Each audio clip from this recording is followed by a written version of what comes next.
자, 이번 이야기는 시청자 너굴파파님께서 이야기를 들려주실 겁니다.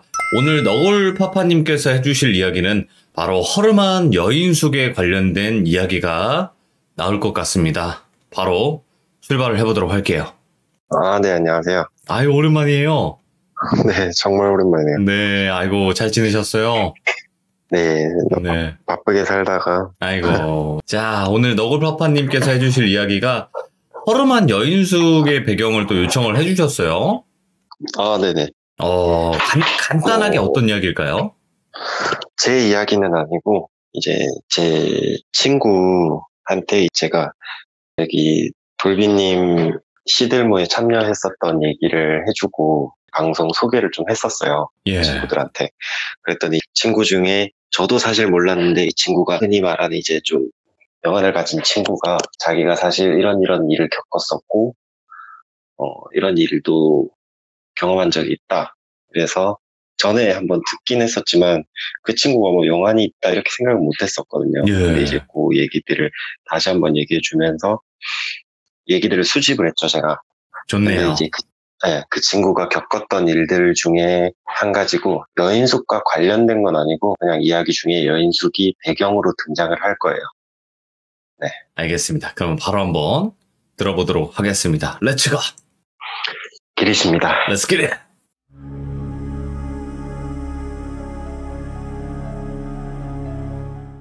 제 친구는 아까 말씀드렸다시피 영안을 가진 친구예요. 근데 이 친구가 처음 배경을 설명드리자면 귀신을 보게 된 이유가 사실 굉장히 어이가 없어요.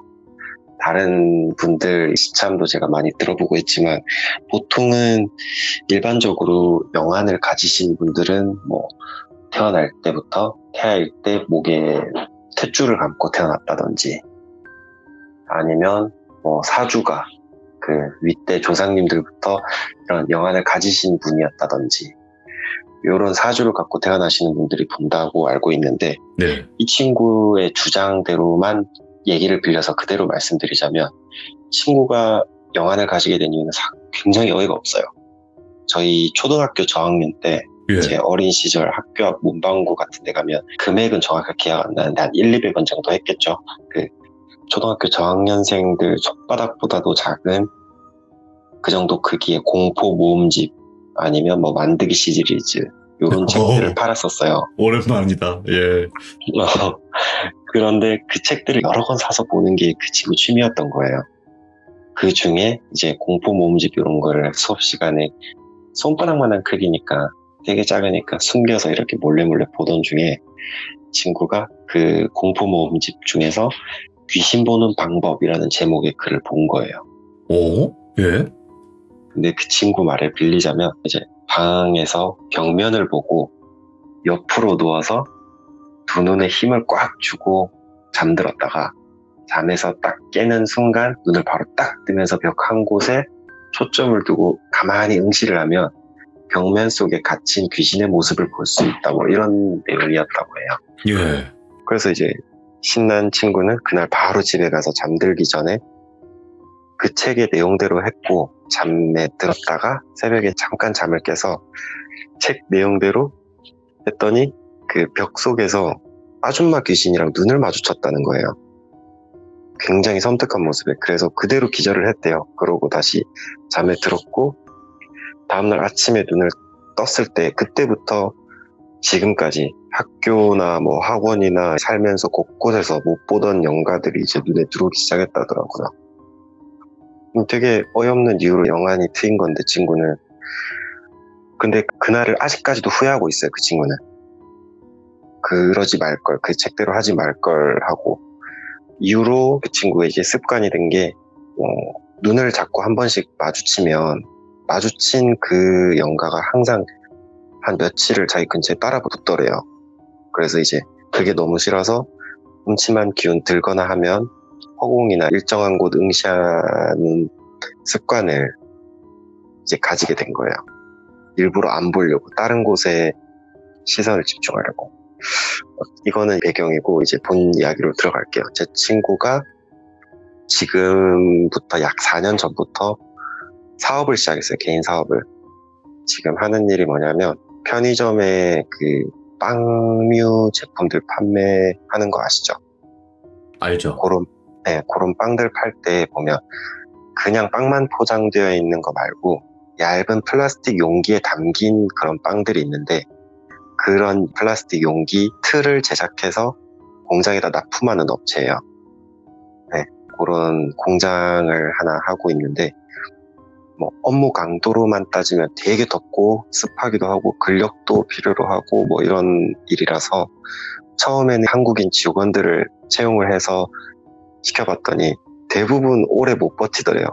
뭐 3D 업종이니까 예. 또 한 달 내에 그만두거나 뭐 일주일 만에 도망가거나, 좀 심하면 뭐 점심만 먹고 나서 잠시 편의점 다녀올게요 하고 도망가는 경우가 더러 있었다더라고요. 할 수 없이 외국인 근로자분들을 이제 채용해서 썼는데, 처음 근무를 시작했던 외국인 근로자 직원이 파키스탄 출신이었대요.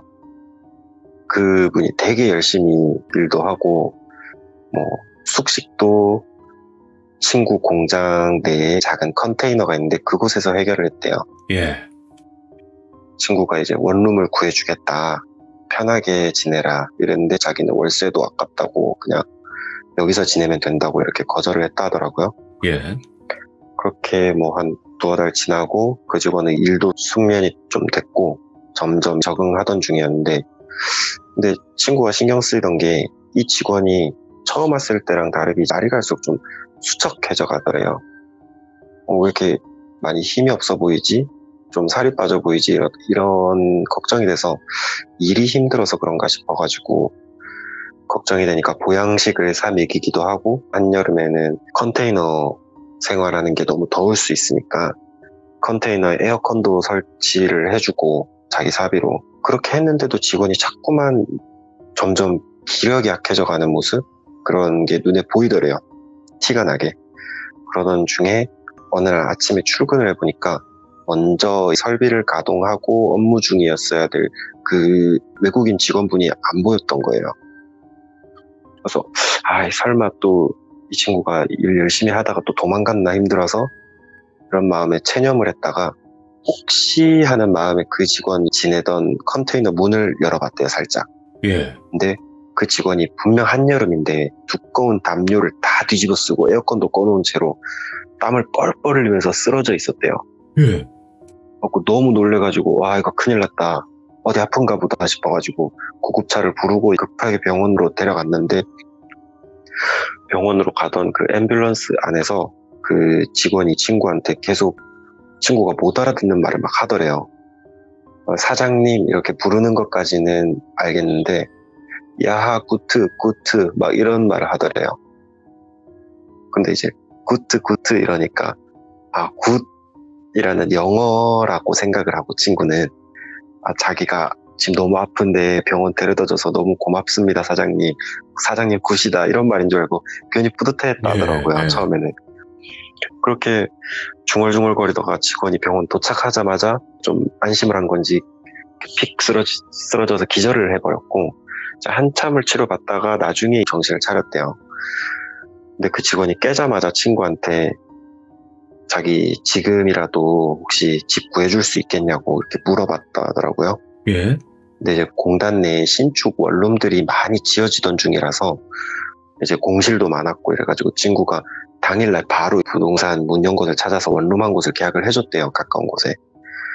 근데 뭐가 그렇게 급했는지 병원에서 태어나자마자 그 컨테이너에 가서 짐을 싹 싸들고 원룸으로 바로 들어갔대요, 그날. 그래서 되게 불편했나 보다 여기 사는 게 하고, 그 컨테이너를 그 이후로는 쓸 사람이 없어서 방치를 했대요. 그러고 그 이후에는 그 직원도 이제 문제없이 2년 정도 더 근무를 하다가 다른 회사로 이직을 했다 하더라고요. 이 일이 있었을 때만 해도 친구는 별 대수롭지 않게 생각을 했대요. 그냥 뭐 많이 아팠나 보다, 아니면 뭐 병이 났었나 보다 이렇게만 생각을 했고, 이후에 들어온 직원들도 뭐 대부분 친구가 다 방을 구해다 주면서 주간에 근무를 하고 야간에는 원룸에서 지내고 이렇기 때문에 아무 문제가 없었는데, 문제는 이제 그 파키스탄 직원이 이직을 하고 새로 직원을 뽑았는데 또 파키스탄 출신의 다른 직원이 왔는데, 근데 이 직원도 와서 하는 말이 자기는 원룸 안 가겠다. 돈 아깝다. 자기는 그냥 공장 내에서 숙식하겠다 해서 그 컨테이너를 다시 좀 정리를 해서 안내를 해줬대요. 예.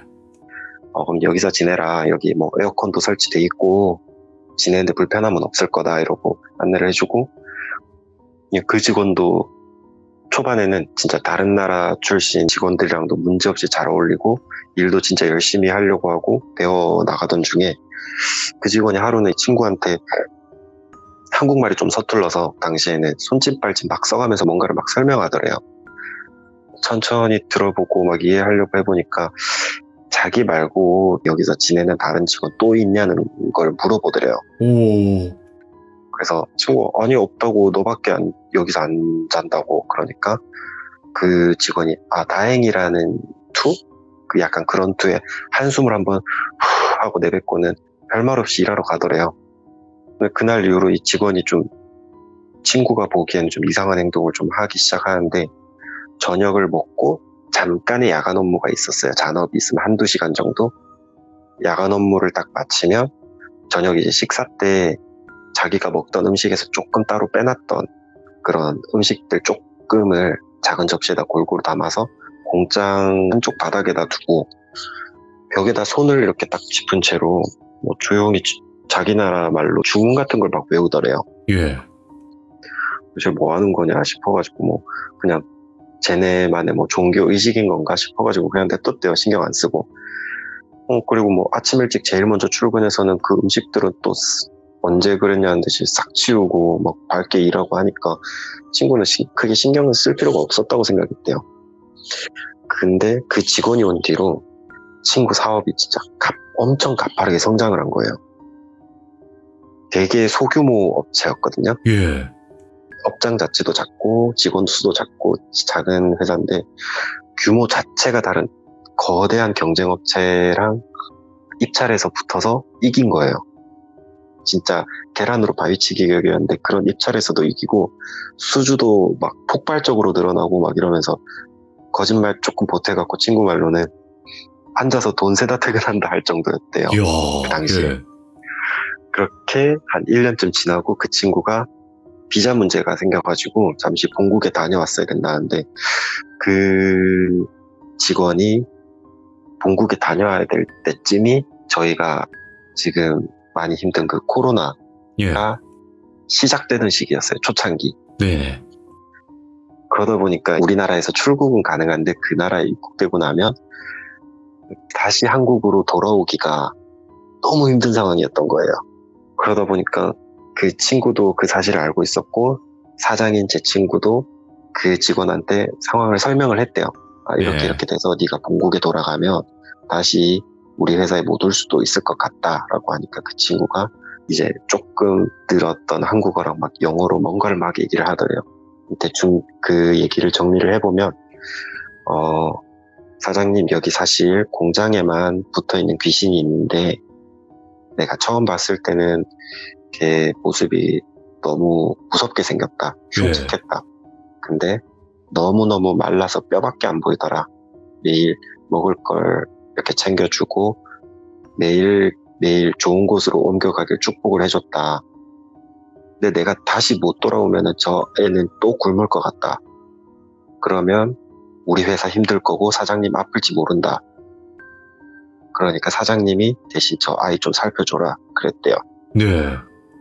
그 친구는 그 직원이 뭔 허튼 소리를 하나 싶어서 듣고 있다가 야 나도 사실 귀신 같은 거 좀 볼 수 있다.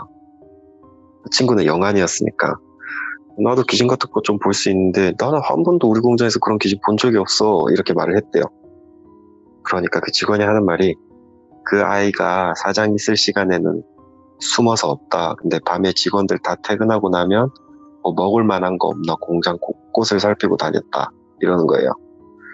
그 친구가 가만히 생각해 보니까 아침마다 그 사무실 여직원이 출근을 하면 한 번씩 여직원 서랍이 다 열려 있었다거나 뭐 서랍에 넣어둔 사탕이나 초콜릿 이런 게 뜯어져 있다거나 했다고 딱 문득 떠오르더래요. 그래서 친구가 그 외국인 근로자 직원의 말을 조금 신뢰감을 갖고, 야, 그러면 내가 어떻게 하면 되냐? 이랬더니, 그냥 먹을 거 조금 나눠주고, 그 아이가 좋은 곳으로 옮겨갈 수 있게 기도만 해주면 된다. 이랬대요. 그거면 돼?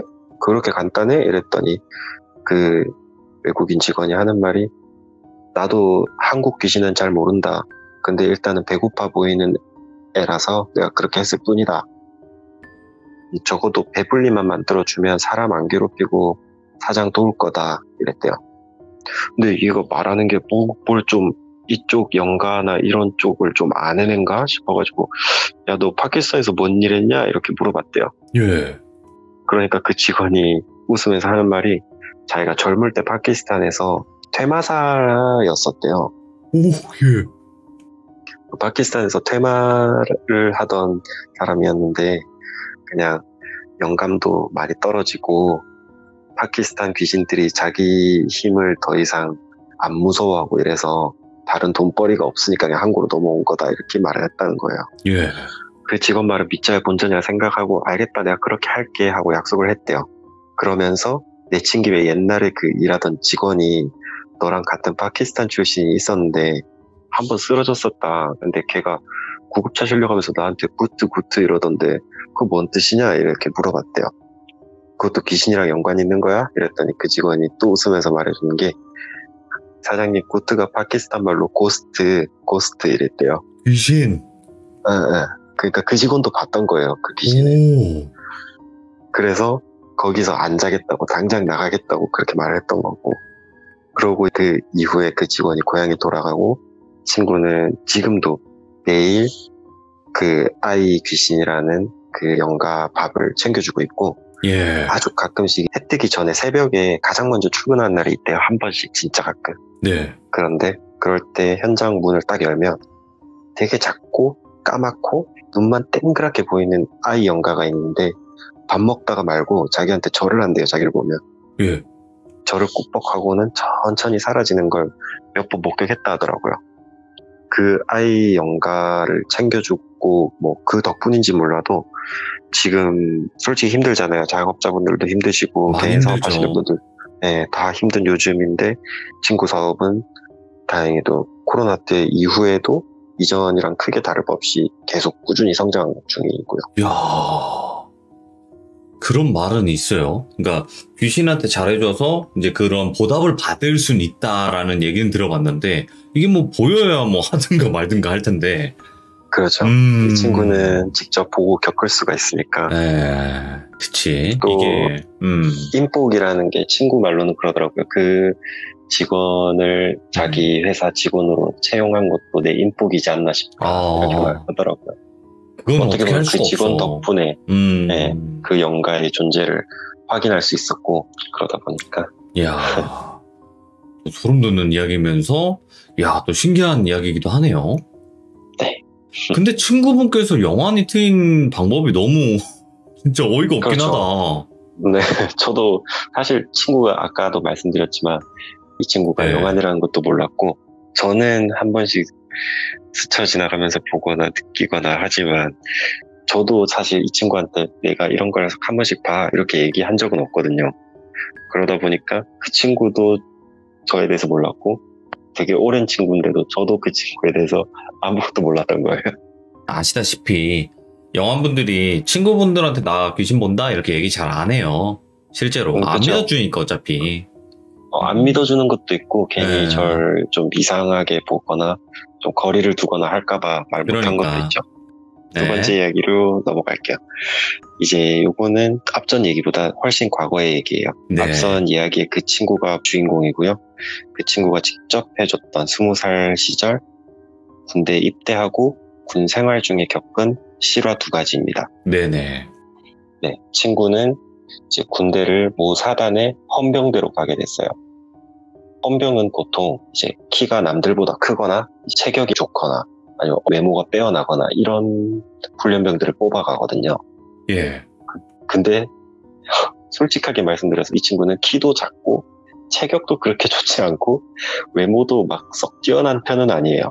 친구는 당연히 지원도 하지 않았죠, 헌병에. 근데 훈련병 중에 가만히 서 있는데 당시 그 사단 헌병대 인사과장님이 뭘 보고선지는 모르겠는데 그 친구를 뽑아가더래요. 이러고 뽑아가시더래요. 오호. 그 친구는 군입대라 당연히 긴장도 하고 있었고 머리를 빡빡 밀고 들어갔는데 훈련이 끝나고 자대 배치를 받자마자 7일간의 휴가를 주시더래요. 받자마자. 그러면서 하시는 말씀이 지금부터 머리는 길러야 되고 밖에서 네가 쓰던 핸드폰 정지 풀어오고 여벌 사복이랑 운동화들을 가지고 들어와라. 복귀를 해라. 이렇게 명령을 하셨대요. 예. 이거 뭐야 이게 군대인가 싶어고 약간 친구는 어리둥절해 있는데 일단 첫 휴가 나오자마자 당시에 제가 핸드폰 매장에서 근무를 하고 있어서 저한테 신규 핸드폰을 개통을 하러 왔어요. 저는 제가 직접 배움까지 했던 친구가 매장에 나타나니까 깜짝 놀랐죠. 친구는 헌병 중에서도 사실 사복 디피조가 된 거였어요. 아, 예. 네, 일반인 분들 잘 모르는 분들도 계신데. 디피조. 네네. 그렇게 이제 그 친구는 머리도 일정 길이 이상을 길러야 됐고 핸드폰을 자유롭게 사용하고 군복보다 사복을 입는 날이 더 많았던 디피조 근무를 시작하게 된 거예요. 예. 디피조의 주된 업무를 설명드리자면 그냥 군탈자를 체포하는 건데 예.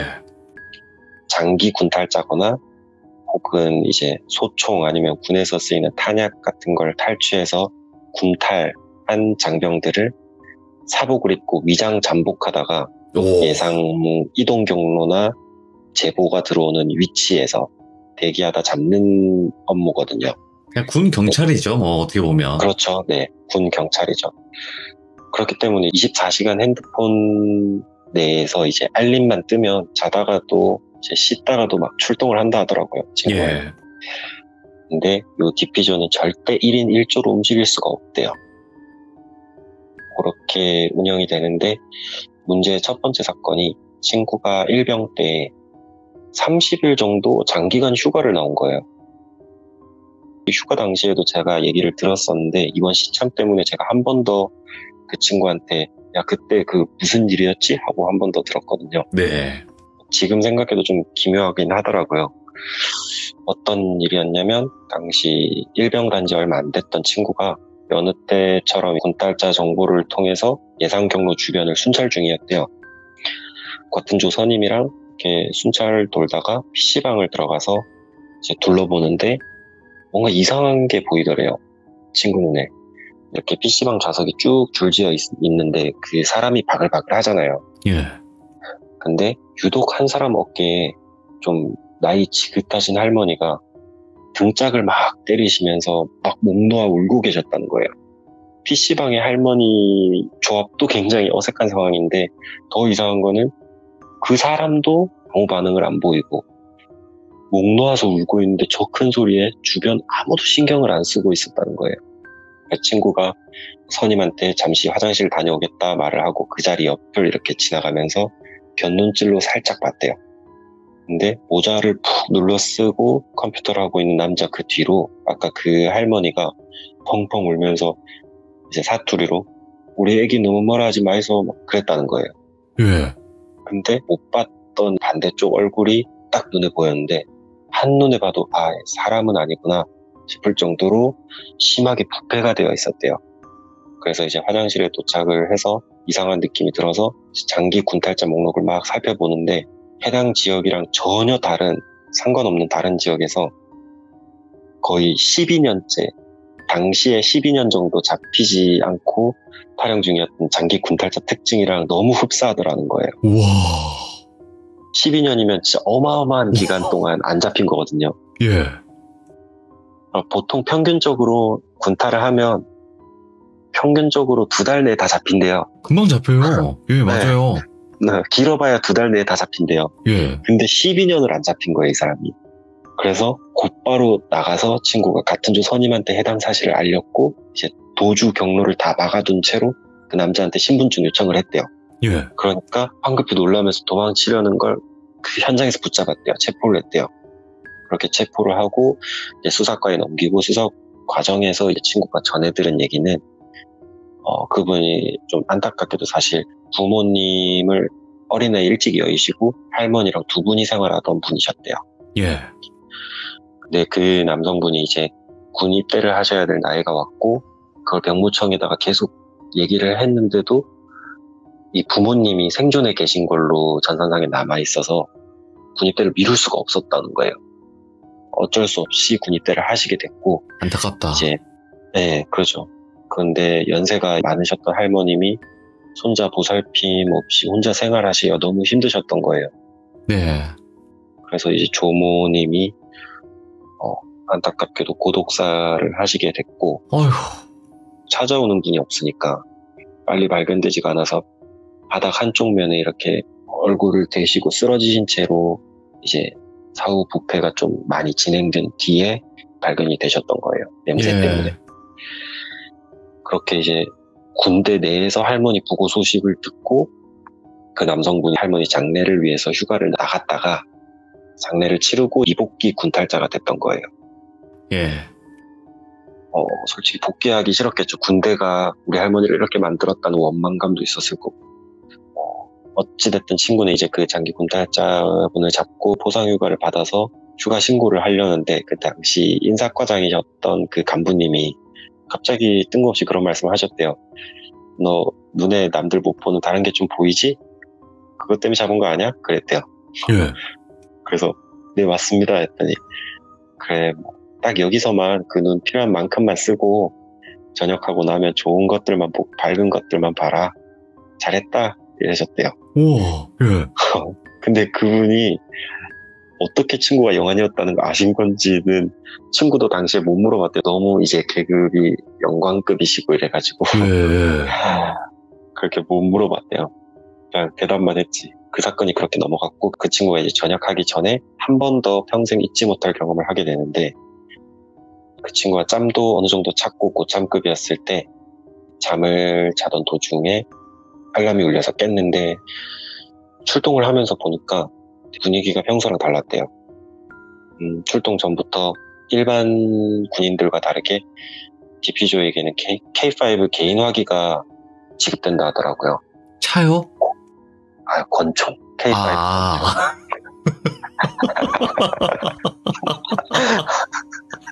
아, 예. 네. 권총은 뭐 거의 본 적이 없기 때문에. 그쵸. K5. 기압이 아닌 K5 개인화기를 죄송합니다. 그렇게 네. 진정하고 이어갈게요. 네, 그렇게 무장을 하고 체포 불응 시에 발포까지 허가한다는 명령이 내려왔대요. 그 말을 듣고 분위기가 좀 많이 가라앉은 상태로 출동을 했대요. 그날은 진짜 출동지까지 가는 차 안에서 이상하게 찝찝한 기분이 계속 들더래요. 그래가지고 이상하다, 찝찝하다, 계속 진짜 일하기 싫다 이런 생각을 하면서 장소에 딱 도착을 했는데 예. 거기가 시에서도 한참 떨어진 완전 시골 동네였고 시골 동네 읍내였대요. 해당 지역이 주변이 산들로 완전 사방이 쌓여있는 그런 동네고 주변에 엄청 큰 댐이랑 저수지까지 근방에 있던 곳이라서 읍내에 도착했을 때는 이미 시간이 새벽 시간이었고 안개가 한 치 앞이 안 보일 정도로 진짜 뿌옇게 끼어 있었대요. 예. 그래서 내리면서도 오늘 진짜 이상하네 이러고 내렸대요. 그렇게 어쨌든 내려가지고 이제 장비 점검 마치고 인원 점검까지 마치고 인원 나눠가지고 자 너는 동쪽, 너희는 서쪽, 너희는 북쪽, 너희는 남쪽 이런 식으로 나누고 읍내 곳곳을 순찰을 해라 이렇게 지시가 떨어져서 곳곳을 순찰을 돌고 있는데 이 친구 눈에 그때부터 자꾸 안개 틈에서 진짜 새파랗고 가느다란 팔이랑 손이 쑥 나왔다가 쑥 사라지고 쑥 나왔다가 쑥 사라지고 이걸 계속 반복을 하더래요. 안개 속에서. 근데 이게 안개라는 게 내 눈앞은 뿌옇지만 그 길로 지나가면 다시 뒤가 뿌얘지는 거잖아요. 예. 그러다 보니까 계속 등 뒤도 두리번거리게 되는데 이 손이 앞에서도 나왔다가 옆에서도 나왔다가 뒤에서도 나왔다가 계속 친구랑 같이 걷고 있던 같은 조였던 후임을 잡으려는 듯이 쑥 나왔다 사라지고 이러더라는 거예요. 예. 너무 무서웠대요, 그게. 근데 찝찝함은 점점 더 심해지고 이게 잡히면 어떻게 될까 하는 두려움도 점점 쌓이고 이러던 와중에 한참을 그렇게 순찰을 계속 하고 있는데 갑자기 어디서 되게 역한 비린내 같은 게 코를 팍 찌르더래요. 순간적으로 구토가 올라오려고 하는데 그걸 겨우 참으면서 이제 코를 막고 계속 걸어가는데 어느샌가부터 자기들 뒤쪽에서 질척질척거리는 발걸음 소리가 나기 시작하더래요. 예. 근데 이게 뒤를 돌아보면 분명 영가가 있겠다 하는 생각이 들어가지고 안 볼래 하고 그냥 앞만 보고 걸었대요. 근데 한참을 그렇게 따라오던 발자국 소리가 어느 순간 딱 갑자기 안 따라오고 뭔가 다른 길 쪽으로 들어가는 이런 소리를 들었다는 거예요. 근데 이 순간에 이 친구가 이제 공포심보다는 쟤 어디를 가는 거지? 나 따라온 게 아니네? 하는 궁금함이 생겨가지고 그 순간 딱 뒤를 돌아봤는데 그때 봤던 게 좋기 한 2m? 2.5m? 이 정도 돼 보이는 여자가 온몸에 물을 뚝뚝 흘리면서 엄마. 친구랑 후임이 안개 때문에 미처 못 보고 지나왔던 골목으로 이렇게 뚜벅뚜벅 철퍽철퍽거리면서 걸어서 들어가더래요. 예. 그래서 후임은 저걸 못 봤다. 그걸 아니까 후임한테 야, 우리가 미처 못 본 곳이 있을 수도 있다. 일단 왔던 길로 다시 돌아가면서 골목들이 있는지 살펴보자. 이렇게 얘기를 하고 뒤를 돌아서 그 영가가 들어간 그 골목으로 따라 들어갔대요. 골목 입구를 딱 들어서는데 코너를 돌자마자 그 안개 틈 사이에서 정말 희미하게 빨간 온천 표시 있잖아요. 뭔지 아시죠? 네, 그 알죠. 빨간 온천 표시를 보게 된 거예요. 네온 사인을. 그래서 처음에 목욕탕인가? 이렇게 안개가 꼈는데 싶어서 가까이 갔더니 그게 목욕탕이 아니고 읍내에서 운영하고 있던 여인숙이었던 거예요. 네. 근데 계속 맡았던 비릿한 냄새가 여인숙 안에서 진동을 하는 게 친구 코에는 느껴졌대요. 친구가 후임한테 여인숙 사장님한테 오늘 여기 묵고 있는 손님 유무를 물어보고 와라 이렇게 지시를 했대요. 이제 그 군탈자가 여인숙에 왔을 수도 있으니까. 네.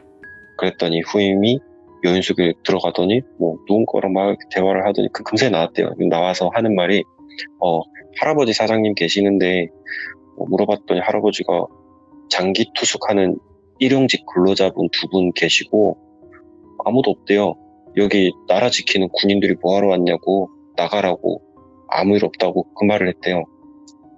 그 말을 듣고 다시 골목을 빠져나가려다가 친구가 후임을 딱 붙잡고 야 우리 담배나 하나 피고 다시 돌자 이렇게 잠시 기다려 이랬대요. 근데 그 이유가 친구가 좀 이상했던 거예요. 후임 하는 말이. 네. 분명 후임도 자기도 지금 사복 차림인데 머리도 길고 누가 봐도 겉만 봐선 군인이라고 알아차리기가 힘든데 어떻게 군인인 거 알았지? 그 할아버지? 뭐지? 이 생각이 들더래요. 그래도 후임이 저희가 헌병입니다 이렇게 정체를 밝혔을 수도 있으니까 먼저 그러고 나서 물어봤을 수도 있겠다 싶었고 그래 그렇겠지 하고 아무 말 없이 이제 다시 담배를 피면서 야 가서 출발하자 이러고 나가려고 하는데 그 순간 얼어붙었대요. 예. 나가는 길은 그거 하나뿐인데 골목 입구에서 아까랑 거의 똑같이 생긴 똑같은 차림의 장신의 여자가 머리카락이 이번에는 다 선명히 보였대요. 가까이 있어서 머리카락을 거의 무릎 정도 길이 정도 그렇게 늘어뜨린 채로 또 맨발로 물 뚝뚝 흘리면서 처벅거리면서 걸어오고 있었대요. 자기들 쪽. 근데 물론 후임은 아무것도 보지도 못하고 느끼지도 못하고 그러니까 그냥 옆에 서서 같이 담배만 피우고 있었던 거예요. 후임은. 이 친구는 이제 점점 다가올수록 막 달달달 떨고 막 식은땀이 나기 시작하고 난리가 난 거죠. 제발 못 본 척하고 계속 딴 데만 보면서 제발 그냥 지나가라 빨리 지나가라 속으로 빌고 그러고 있었는데 하필이면 되게 좁은 골목이었는데 그 여자가 처벅 걸어서 친구랑 그 후임 바로 앞을 지나가던 그때 후임이 담배 연기를 후 하고 내뱉었는데 그 여자 팔 쪽에 이렇게 몸에 탁 닿아서 탁 퍼지는 걸 친구도 모르게 그걸 딱 보고 올려다본 거예요. 아, 예. 담배 연기 때문에 혹시 우리 존재를 눈치챘나 싶어가지고 딱 올려다본 거예요. 근데 올려다보자마자 그 여자도 딱 하고 내려다본 거예요. 친구를. 예. 근데 눈에 초점이 없었대요. 눈에 초점은 없는데 또렷이 자기만 바라보고 있다는 걸 친구는 느꼈다고 하더라고요. 그러고 아니다, 못 본 척 해야지 하면서 그 찰나에 후임한테 말까지 더듬으면서 야, 여기 시골이라 그런가 별 진짜 많이 보인다 하면서 자기 딴은 이제 자연스럽게 더 고개를 위로 하면서 하늘로 시선을 옮겼대요. 예. 근데 이 여자가 그 시선을 옮김을 따라오면서 목을 쭉 빼서 하늘을 가리면서 또 한 번 친구 얼굴을 하늘에서 바닥으로 정면으로 쳐다보기 시작했대요. 이때 여자가 이를 드러내면서 미소를 짓더래요. 예. 근데 윗니랑 아랫니랑 전부 이끼로 뒤덮여 있고 심한 비린내가 그 여자 숨결에서 계속 나오더라는 거예요. 예. 숨까지 막히더래요. 너무 비린내가 심해서. 그래서 더 이상 이 자리에 있다가는 사단 나겠다 싶어가지고 정신을 차리고 그 후임 손목을 딱 낚아채가지고 골목 밖으로 막 뛰어서 도망을 쳤대요. 예. 근데 다행히 그 여자는 그 자리에 가만히 서서 도망가는 모습을 바라만 보고 있었다 하더라고요.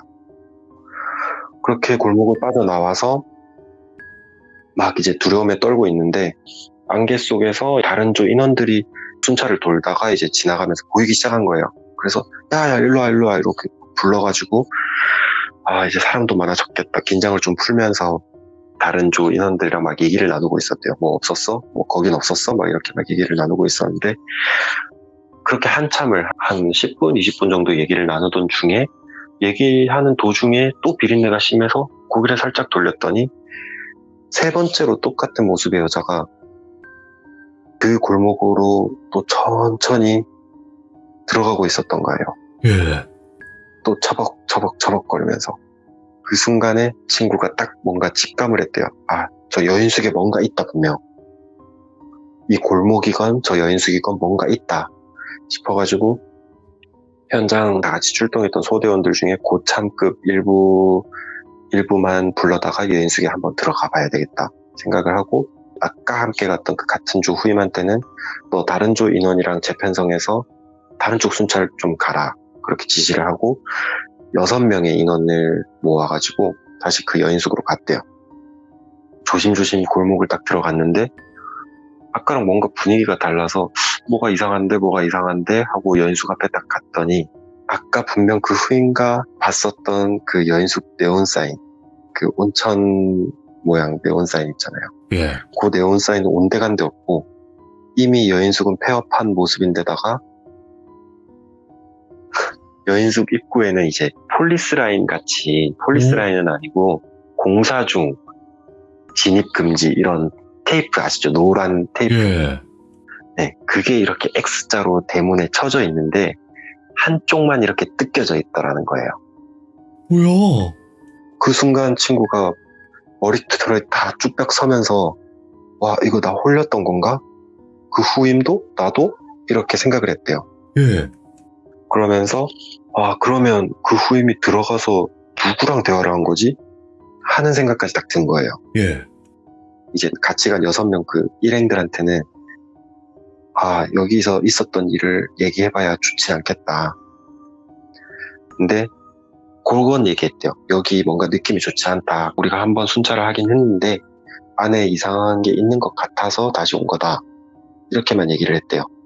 그래서 2명은 입구에 대기를 하고 테러를 차단을 해야 되니까 도주로를 막는다고 2명은 입구에 대기를 하고 4명이 들어갔대요. 예. 4명이 뜯어져 있는 공사 라인을 뜯고 뜯어져 있는 그쪽을 향해서 문을 딱 입구를 들어갔는데 들어가서 딱 둘러보던 도중에 4명이 동시에 기침을 했대요. 예. 콜록이 아니라 거의 숨이 딱 막힌 것처럼 콕 하고 기침을 했대요. 그러고 다 뛰어나갔다는 거예요. 예. 그렇게 다 뛰어나가서 뭐야 방금 이상한 냄새 안 났어? 이러고 넷이서 그 라이트를 켜서 안쪽을 딱 비춰봤는데 바닥에 뿌연 연기 같은 게 쫙 깔려 있었다는 거예요. 건물 복도 전체에. 야, 저 뭐냐? 먼지야 저거? 뭐야? 서로 이렇게 막 얘기를 하다가 뭔가 이상하다 싶어가지고 일단 지원 요청을 했대요. 근데 친구 말로는 그때 맡았던 게 자기 훈련병 때 맡았던 방독면 쓰고 들어가잖아요. 시에스탄? 네, 시에스탄 냄새랑 똑같았다는 거예요. 그 느낌이. 목을 탁 때리는 게 똑같았대요. 그래서 뭔가 이상하다 싶어서 이미 지원은 요청을 해놨으니까 지원 올 때까지 밖에서 기다리자 이러다가 이제 다수 인원이 딱 도착을 해서 문을 열어둔 채로 밖에는 또 여러 명이 대기하고 여러 명이 동시 진입을 했대요. 예. 근데 이미 연기가 바닥이 아니라 공중까지 거의 다 차 있었던 거예요. 그래서 방독면 쓰고 계속 부채질을 해가면서 진입을 했는데 방문은 대부분 다 폐업을 한 곳이니까 다 열려 있었대요. 예. 다 열렸는데 한 곳만 닫혀 있더래요. 야, 저기 왜 닫혀 있냐? 저기 열어봐. 그래서 한 명이 가서 열려고 했는데 문 안 열립니다. 이랬대요. 야, 뭐해 비켜 이러고 친구가 이제 가서 막 낑낑거리면서 열려고 하는데 안에서 뭔가 잠근 게 아니라 뭘로 막아놓은 것처럼 안 열리더래요. 예. 그래서 이거는 세게 밀거나 발로 차면 열리겠다 싶어가지고 비켜 이러고 뒤로 갔다가 발로 빵 차서 열었대요. 딱 열고 들어갔는데 딱 문 열자마자 들렸던 게 꺽꺽거리면서 숨 넘어가는 소리예요. 친구가 들었던 게.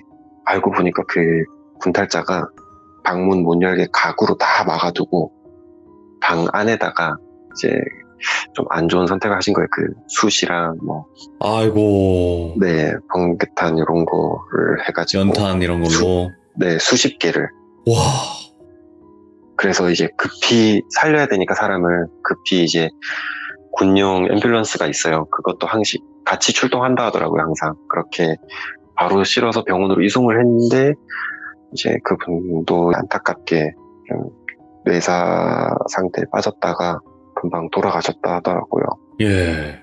네, 친구가 간부한테 이제 들었던 내용이 그 사건의 내용을 전체를 듣고 이거는 처음 동행했던 후임한테는 절대 얘기하면 안 되겠다 이 생각을 했대요. 예. 그래서 뭔 얘기를 들었길래 이렇게 제가 물어봤더니 이유가 당시 그 군탈자가 자기 근무하던 부대에서 K2 소총, 이제 일반 군인들이 쓰는 그 소총을 네. 무장한 채로 탈영을 했고 원인이 연인의 이별 통보였어요. 아이고. 예. 이제 병영일기에다가 그 X도 해하고 나도 따라가겠다. 그럼 우리 둘은 영원히 함께 하겠지. 뭐 진짜 말도 안 되는 그런 글들을 막 써놨었대요. 오, 예. 그 이후에는 이건 친구 의견인데 후임에게 그 사건의 내용을 말을 못했던 이유가 이제 친구 생각에는 아마 당시에 이제 점점 체포조가 좁혀오는 거를 눈치를 채고 여기선 더 이상 못 빠져나가겠다. 네. 이제 목적지까지는 갈 수 없다 판단을 해서 이제 안 좋은 선택을 결정한 것 같다. 이렇게 말하더라고요. 그러고 그 선택 직전에 이제 후임이 처음 건물 안으로 들어갔었고 그 소리를 들었을 거 아니에요. 방 안에서 숨어있다가. 네네. 여차하면 소총으로 들어오는 사람을 쏠 이제 후임을 해야 할 생각까지 있었던 것으로 보인다고 하더라고요. 왜냐면은 친구가 그 군탈자를 제일 먼저 발견을 했는데 발견된 장소 바로 옆에 K2 소총이 있어서 발로 이렇게 툭 치웠었고 근데 그 소총에는 실탄 등 탄창까지 결합돼 있었고 예. 조정관도 이제 단발로 놓여져 있었고 말 그대로 방아쇠만 당기면 나가는 거잖아요. 그렇게. 그런 상태로 놓여 있었고 이렇기 때문에 만약에 그 후임이 뭐 헛것을 안 보고 다시 건물을 안 나갔다면 그대로 순찰을 진행을 했다면 나쁜 일을 당하지 않았을까 싶었다 하더라고요. 이야. 그러고 친구 말로는 그 후임이 만났던 여인숙 사장님 할아버지가 도대체 누군지 그러니까. 그리고 그 비린내 나던 장신 여자 3명은 뭐였는지 그런 정체 같은 건 자기도 모르겠다 하더라고요. 근데 자기가 아직도 확실하다고 느끼는 건 그 여자 3명은 친구랑 후임이든 아니면 그 처음에 정찰을 들어가려고 했던 6명 이렇게 사람들을 계속 우리를 그 여인숙 안으로 끌어들이려는 듯한 행동을 계속했고 그 할아버지는 분명 내 후임을 구하려고 후임을 내보냈던 거다라고 믿고 있더라고요. 뭔가 진짜 다른 세계가 현생과 이렇게 연결되어 있는 느낌이잖아요. 이 너굴파파님 이야기는 진짜 분위기가 독보적이긴 해요. 그 본인만의 스타일이 있어요. 이 이야기 자체에. 그래요? 저번 이야기도 그렇고 어떻게 이런 뭔가 기묘한 느낌을 이끌어낼 수 있는지 신기하네요. 진짜로 무섭네요. 그렇게 들어주셔서 다행이네요. 아이고 오늘 힘든 와중에 이렇게 또 이야기 해주셔가지고 감사드리고 다음번에도 다른 기묘한 이야기로 꼭 찾아와 주시기 바래요. 너굴파파님. 네. 알겠습니다. 고맙습니다. 감사합니다. 네, 감사합니다. 야, 이게 참 어떻게 보면 우리들이 이런 일들을 겪지 않고서는 좀 공감하기가 힘든 내용일 수도 있어요. 하지만 이런 일들이 실제로 벌어지고 친구분이 또 겪으신 거고 그렇다 보니까 굳이 친구한테 친구가 거짓말을 칠 이유는 거의 없거든요. 예, 굳이 얻는 게 없다면 장난쳐도 장난이었다 이렇게 얘기를 하는데 또 진지하게 이런 이야기를 해주신 거고 이런 일들이 분명히 있을 수 있다 정도로 여러분들은 알고 계시면 좋을 것 같습니다. 이게 진짜 군대 괴담 중에서는 정말 레전드가 아니었나 또 그런 생각을 해보게 되네요. 시청해주신 모든 분들 감사합니다. 고맙습니다.